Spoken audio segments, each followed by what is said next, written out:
A agência de classificação de risco, Fitch, anunciou hoje que elevou o rating, uma espécie de nota de crédito do Brasil, de BB- a BB, com perspectiva estável. A mudança coloca o país 2 degraus abaixo do cobiçado grau de investimento perdido em 2015 durante o governo Dilma Rousseff. O ministro da Fazenda, Fernando Haddad, comemorou a revisão da nota, mas disse que, pelo tamanho do Brasil, não tem cabimento o país não ter grau de investimento. Para ele, a harmonia entre os poderes é a saída para o Brasil avançar e obter o grau de bom pagador. Tem muito trabalho pela frente, só uma sinalização, essa que vem ao encontro das nossas expectativas, de que nós temos tudo para vencer esse jogo, mas tem muito trabalho pela frente no segundo semestre. O ano que vem também é um ano chave, não só para atingir as metas previstas, mas para regulamentar o que for aprovado esse ano, conjunto de leis complementares que vão ser feitas em parceria com estados e municípios e que vão dar o contorno final do novo sistema tributário. Então tem muito trabalho pela frente. A chamada crise econômica que o Brasil vive é um desdobramento de uma crise de natureza política. E se nós acertarmos o passo na política, no diálogo, na construção, nós vamos superar essa situação e voltar a crescer com sustentabilidade social, ambiental e fiscal. Pois é, o rating é uma nota que qualifica o grau de risco de um emissor de título. Quem tem grau de investimento está na lista dos bons pagadores, ou seja, representa menos risco para os investidores. Apesar da melhora, a nota do Brasil ainda indica nível especulativo. Na Fitch, o selo de bom pagador é conquistado quando uma nação alcança a nota BBB-, 2 notas acima da conquistada hoje pelo Brasil. E sobre essa melhora da classificação de risco do Brasil e as pautas econômicas no Congresso Nacional, conversamos agora com o pesquisador da FGV Agro, Felipe Serigati, e com o cientista político Leandro Gabiati. Os dois estão aqui conosco. Vamos começar com o Serigati. Para o nosso público, Serigati, para o produtor rural, o que significa essa notícia que acabamos de dar, essa elevação da nota? Boa noite, Serigati. Boa noite, Petri. Boa noite, Gabiati. Tudo bom? Pois é, então vamos por partes, né? De um lado, o universo agro ele é causa, mas também, naturalmente, sente as consequências dessa elevação dessa nota. Consequências boas e consequências ruins. Então vamos lá, a primeira parte, a causa, né? Um dos elementos que está lá, que justifica a elevação dessa nota, é justamente uma sólida a situação externa brasileira, né? Então, a gente não está falando aqui, há muito tempo a gente não fala de crise cambial, de falta de reservas, de falta de divisas. Em parte isso, e olha, quando a gente olha ali na parte de conta capital e financeira, a gente observou saída de capital em alguns períodos nos últimos meses. No entanto, quando a gente olha para a balança comercial, nós estamos falando de um superávit bem significativo e parte desse superávit, é majoritário inclusive, veio justamente do bom momento do universo agro. Só que esse bom momento, superávit, não é pontual, ele é estrutural. Se é estrutural, o pessoal da agência de risco justifica, junto com outros motivos, né? Marco fiscal, a reforma tributária, reforma da Previdência aprovada no governo anterior, elevou a nota. Boa notícia. Só que essa boa notícia torna que o Brasil fique mais atraente, reduz a percepção de risco com relação a ativos brasileiros, atrai mais dólares. E esse dólar mais barato pode ser bom para alguns dentro do setor, em alguns momentos. Estou adquirindo meu insumo. Ok, isso pode ser bom, esse dólar mais barato. Mas para quem está tentando transacionar, comercializar, por exemplo, o milho nesse momento, naturalmente é mais uma notícia que vai trazer algum estresse. E, por fim, por mais que possa ter essas flutuações de curto prazo, gente, o Brasil tendo uma nota mais elevada é bom para todo mundo. Significa o quê? Levantar dinheiro, buscar recursos, financiar aqui no Brasil, fica mais barato. Perfeito. Agora nós ouvimos aí, né, Gabiati, o Fernando Haddad falando sobre a importância do bom relacionamento entre os poderes para que a gente consiga avançar ainda mais nessa escada aí da avaliação da nota internacional. Estamos caminhando para isso? Qual a importância dessa relação? Como é que você vê esse cenário? Uma boa noite, é um prazer tê-lo aqui de novo. Leandro.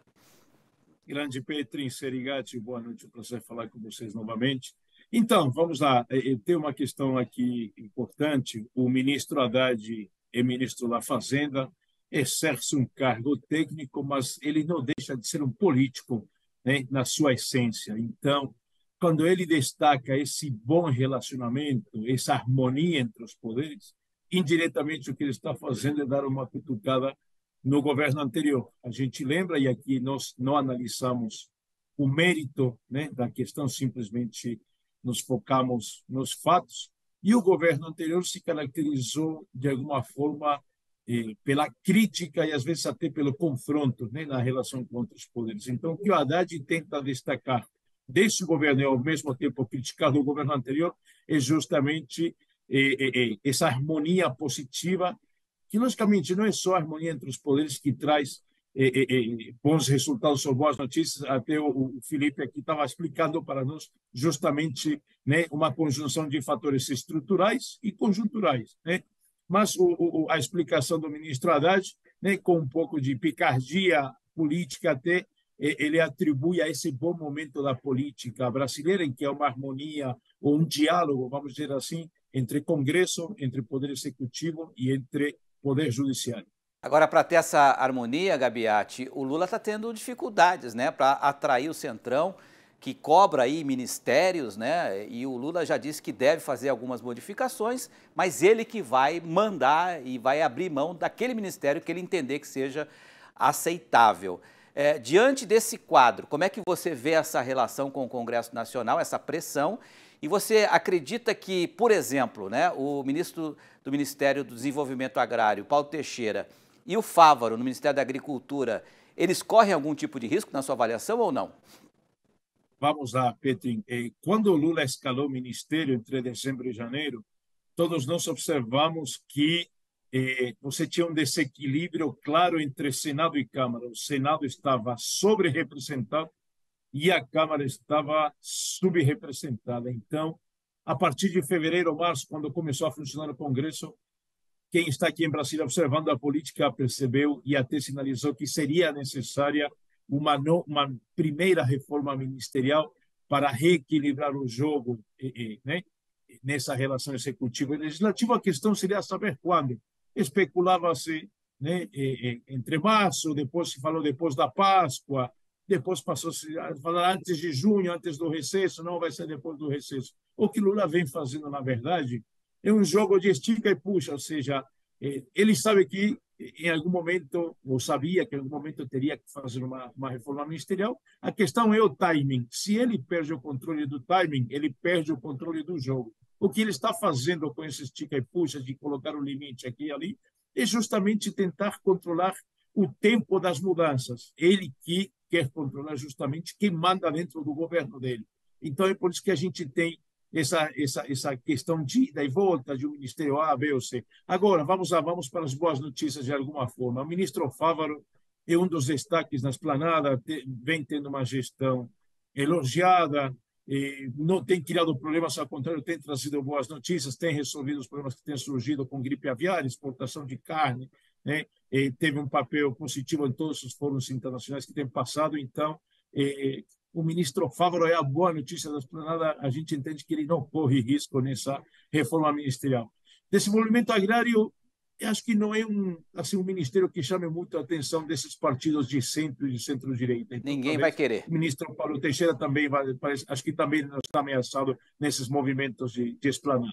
Agora, Serigati, voltando à questão econômica, hoje o Federal Reserve aumentou a taxa de juros nos Estados Unidos, 0,25 ponto percentual, né? É o maior patamar desde 2001, né? Chegando a mais de 5% a taxa anual lá nos Estados Unidos.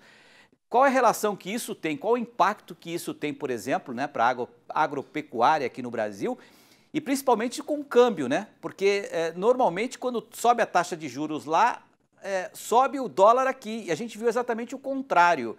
E a Bolsa de Valores de São Paulo hoje também atingindo um patamar excepcional. Me fala um pouco sobre essa relação da taxa de juros nos Estados Unidos com a nossa economia aqui.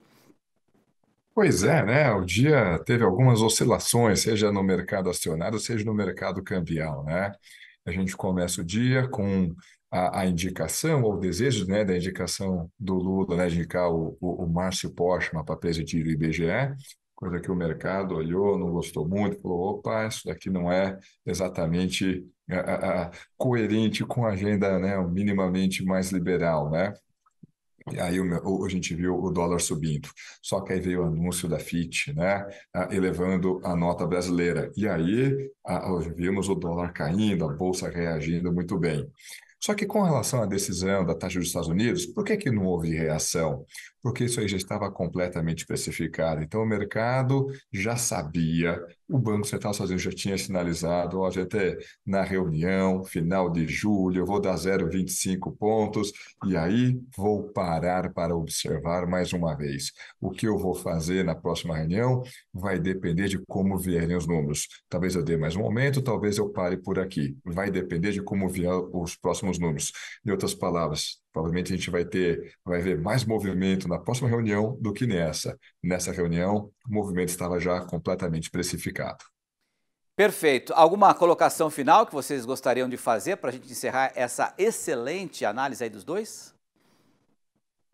Tranquilo, Gabiati? Tranquilo. 100%, Petri. Obrigado, viu? Um abraço para você. Serigati, mais uma vez, obrigado pela sua participação aqui. Espero contar contigo em outras oportunidades. Uma boa noite também para você. Boa noite a todos, um abraço. Valeu.